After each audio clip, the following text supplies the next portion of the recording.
the lagers, man. They don't produce the best smells when they're fermenting. No, it's definitely egg-like, isn't it? Yeah, it's very rotten egg. Very. That's okay. And it's like, they turn out to be fantastic. How can they turn out to taste so clean with all because they're getting all the just the sulfur. The crap out. They're burping it out as it is. So. But you definitely there's definitely a difference when you come in here, and then, you know, it's the first thing you walk in. It's just like, ah, man, lager going. You know, it's like, ales are pretty. They're great. They're pretty clean when they're fermenting and stuff. You don't get much. Yeah. It's weird, I guess. Aroma off it. But. Yeah, lagers, and they ferment so slow. I guess I've never had to brew so much where I need a blow off tube for a lager. Yeah. Wow. Congratulations. You make fantastic beer. All right. It's pretty awesome. All right. So basically, I was recording all that, which was good. We've got a treat for you today here on the Happy Brew Shack Fun Time Show. We are here at the beautiful new brewery in Astoria, Buoy Brewing, and we have head brewer Kevin on the show with us today, and gave us a fantastic tour of their beautiful space. And Tony, I'm not going to call him Reverend Tony, Reverend Kolsch, as I like to call him. He's my Kolsch buddy. Expect that collaboration coming soon. But you're an Astoria native, right? Yep, born here, graduated from Warrenton High School across the bay. Very cool. And moved back 5 years. Nice. Avid brewer, and he was the first one to actually tell me about Buoy Brewing. And if you've not heard of Buoy Brewing out here in Astoria, they've been open for just a little over a year now at this point, right? No. Wait, it was this February you opened. Yes. Holy. And already they've expanded. These are 40 barrel fermenters over here on the left. That's right, 40, and then you have the 20 barrels over here, right? Correct. They are specializing in lagers, but instead of me telling you about it, why don't we let the head brewer, the person who actually knows what's going on, tell you a little bit about it. So how did Buoy come about? It was a local area individual. Luke Colvin is his name. Owns a Arbor company, Arbor Care, and as the story goes, he was looking for something different to do and to diversify a bit, and he was down at Pelican and was there with his wife and having a beer, and said, I could see myself owning one of these type of places. This would be fun. So he got together with 4 other individuals. So there's 5 founders of the company. They got together and got a group of about 20, mostly local investors, and raised the money, and here we are. So This is fantastic. This space, we'll cut to some shots of it. It's just fantastic. Well, let's not waste any more time. Let's try the first one. So we have the pale ale right here, correct? Yeah, I don't know if we want to go through. Maybe we start with the cream, since we'll work start our with way kind of lighter to darkest. So beautiful color on your. And cheers! Cheers Thank you for everything. Cheers! Everyone's really nice if you show up with a camera. That's what drains are for. You can spill and Tony, you can hose it all down. Please, Tony. I've already had a couple of these. So. Look at him. He's all. I'm the pastor. That is so clean. We've brewed 11 different styles so far. Like I said, we have 4 of them currently on tap. We're going to be, as you mentioned, we're going to be doing both ales and lagers. Yeah. And we're out of our lagers right now, but those are coming. It's a involved process to brew the lagers. They take about 2 weeks, or 2 months to do the lagers, whereas our ales are about 2 weeks. So it's a labor of love for sure, and they're coming. But this is our cream ale. It's a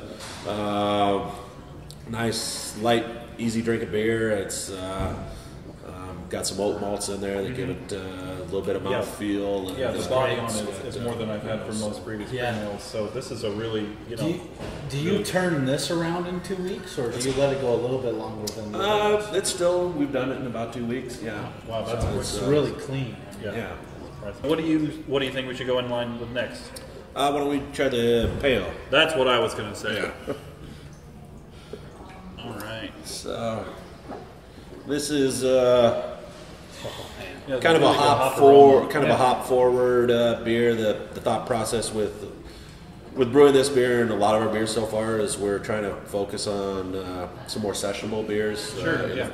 Most of our beers so far have been in the 5 to 6% range, and this one comes in just over 5%.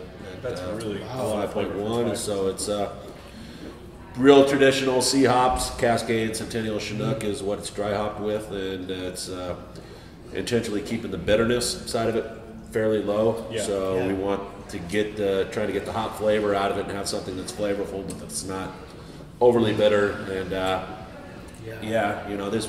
this was one of the first brews that we had, and we've got one of the investors, and he's he always from the beginning would say, I don't like bitter beers. Yeah, I don't like bitter beers, and very much was an advocate of the lagers and liked those flavors, and then tried this, and it was. This isn't bad. It's not, it's not bitter. No, it's really good. I mean, you get the hop flavor, and it's all up front. The aroma is there, but it doesn't really have that sharp bitterness, from most IPAs, which is really, really good. That's one of the things I look for, when I brew a pale ale is I want to eliminate that bitterness because not everyone. Contrary to popular belief, not everyone in the Pacific Northwest is an IPA lover. Yeah. But this is fantastic. Yeah. There's something really, really great about a brewery that can, not necessarily stick exactly to styles, but be able to brew something that's well made, well crafted. You don't have to barrel age every single beer. It doesn't have to be 11.5% for it to be a good beer. Just brew a nice solid beer that you could drink. That's what. And we've definitely had that. Not to say that we won't do some sour beers or barrel aging or the Belgians or any of that kind of stuff down the road. Who knows? But that's not our plan right now. And we definitely get some people who are like, really, you're not doing anything, crazy? It's like, well, we're just trying to make traditional lagers and some Northwest interpretation of ales and make them well. And when we opened up, we had 2 Pilsners on draft, a Czech Pils and a German Pils, and didn't have an IPA. We started off with 5 beers, and people were like, and it's been the most asked question was, where's your IPA? When are you going to brew one? And we eventually did brew one, and it's not. We did it on the smaller system, so we only got about 10 kegs of it. It's not surprising. It sold out really quickly, and but you can just put. Honestly, you can put just about anything and call it an IPA, and people are going to order it and buy it and stuff. So we have more IPA coming in one of the bigger tanks, and so it'll be back on here hopefully in another week or so. But it's not been our focus so far, and so we'll. Do you do growler fills at this point? We do growler fills.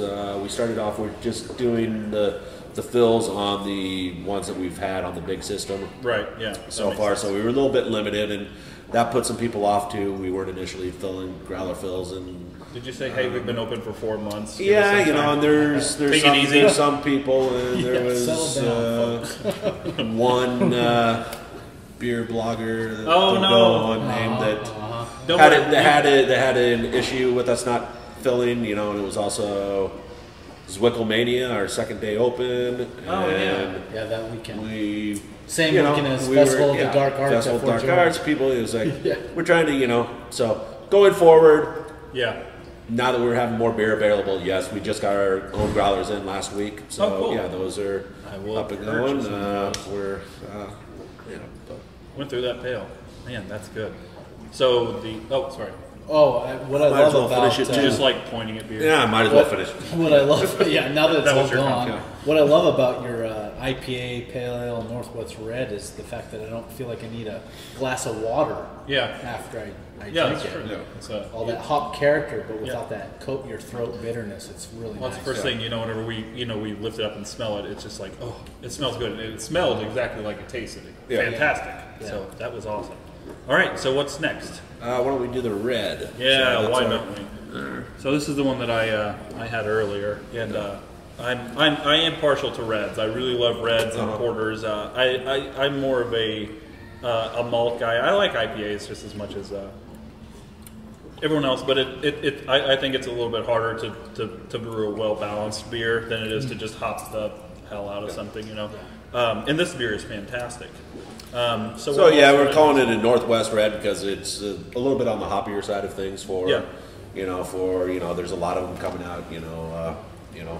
Double Mountain with the IRA is one that kind of was out in the forefront of doing it. It's along the lines of an IPA, but it's got that more malt character to it. And so that's what we're shooting for. And it's got we're using a little bit different hops on this. We've got dry hopped with Ultra and Sterling. I was going to ask if it was dry hopped. Ultra and Sterling hops, and so they're both kind of somewhat similar to a Saw's hop. So it's got it's not your traditional piney or citrusy top. It's got a little bit more of a spicy flavor to it, which I mean, this represents Northwest. Yeah, I mean, like in a glass, no doubt about it. It really is. I'm glad I grabbed this one first because that's the first impression I wanted from you guys. This is my first time actually been here, to Buoy, because the last time I came out, Tony, man, he was like, "You've got to try Buoy. You've got to do." It was like, "Okay, all right, I'll come." And he probably didn't hype it enough because it's really solid. And that's fantastic, especially, in Astoria, a town, a population of 10,000, and you guys are running out of beer. Right. That has to say something. Yeah. It's been good so far. It's a rough life. And we just started distributing outside of the pub here to the local area and stuff too. Oh, that's great. So I keep looking for it down in Portland. It'll be there eventually. That's our next destination. So off topic. Sure, so. Off topic to Astoria. Do you guys not want to ship to Portland? Do you think we have enough? No. It's definitely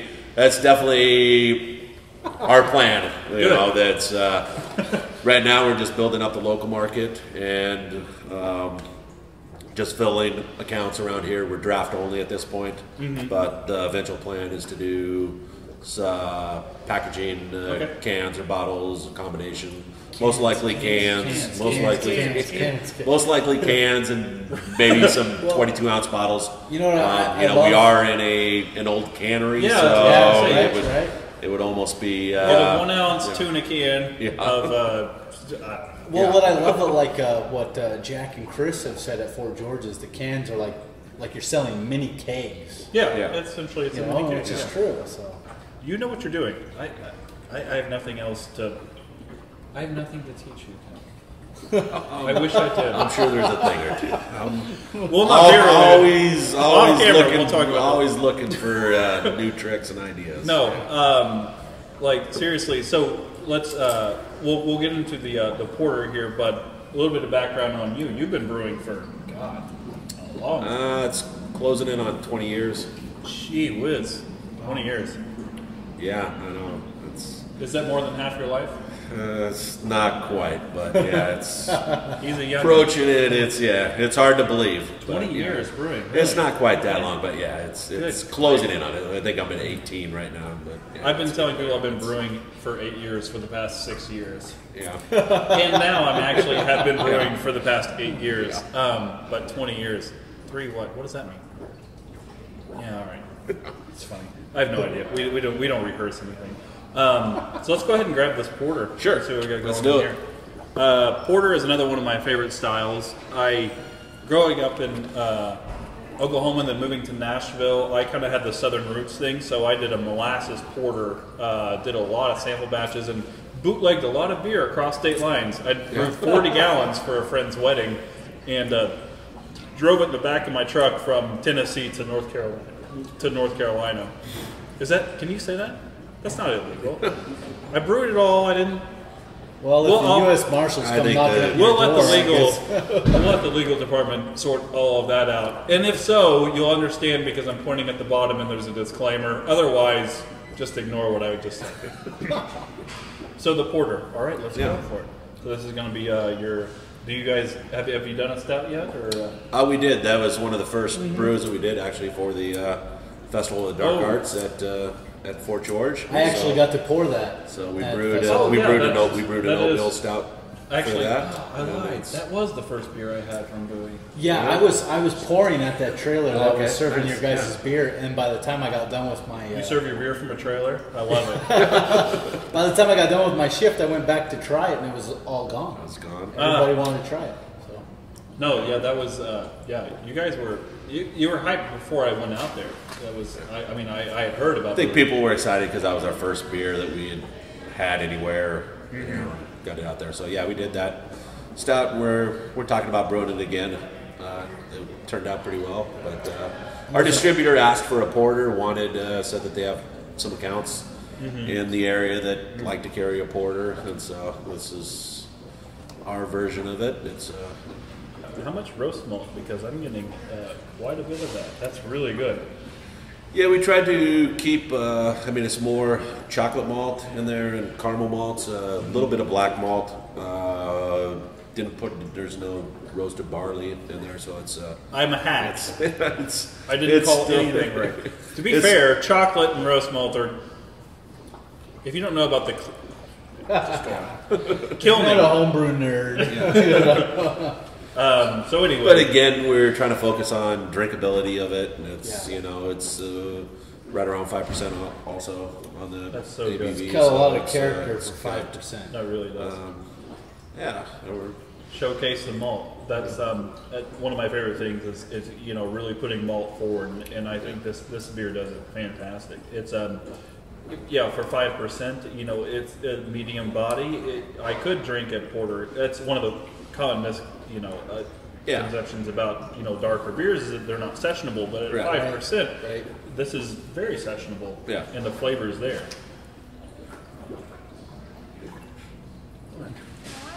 Oh. Apparently she wants some. so yeah, that's one of the biggest misconceptions people have for sure. It's like I don't like dark beers. Yeah.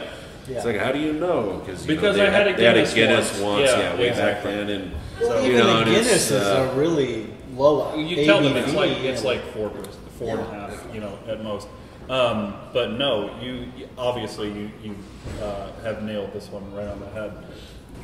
Every aspiring brewer wants to know how to get their start from the humble beginnings of a home brewer. Well, did you homebrew before yes, you started I did. brewing? That's how. Okay. And I was, you didn't go to I was teaching third grade. See, lived in Seattle. I think Was, it's a prerequisite. was, Everyone has to be a teacher before they become a there's brewer. quite a few. Yeah, I think I What about a preacher? say that the Is your sermon ready for tomorrow? Yes, it is. Is it? Did you plan it ahead because you knew you were going to be out? Yep, absolutely. What's the sermon about tomorrow? James chapter 1. Okay, James chapter 1. At the bottom again. All right, obviously. So, but I was teaching third grade. I had to say, the kids drove me to drink. I don't know. That's a joke, but I was. that was the best reason I've ever heard anyone say they want to become a brewer. I was. It was really interested in the craft brewing scene, and now I'm here in Astoria. And I got that behind me to look out, every day. So it's pretty nice. Yeah. When I showed up, he was just all right. I love people that work in what now? Keep going. Keep talking. All right. Producers, give us a go ahead. I'm going to the bathroom. This is what the show is. This is anyone can just leave at any point and just leave.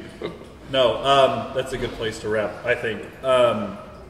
So this has been fantastic. You guys have obviously got plans for expansion, and you thought ahead whenever you guys opened this place, and with good reason, because the beer is fantastic, and I'm not just saying that. It's really good, and this space is amazing. I really cannot wait to come up and visit. And within 4 months, you've completely changed this building. So it's been quite the project, and the outcome has been great. Yeah, I imagine. Well, thank you very much, Kevin. Well, thank for you. all your hospitality. Yeah. Thanks for coming by. Yeah, absolutely. See thanks, that? Tony. Yeah, thanks, Tony. Bathroom. Well, actually, I should go to the bathroom too. Okay, great. That was amazing. Yeah. You're good. Yay! Yeah. No, seriously, these beers are fantastic. Thank you. Yeah. Unfortunately, I wish we had more of them. Well, we're working on it. So what's when you? I mean, are you planning on expanding back over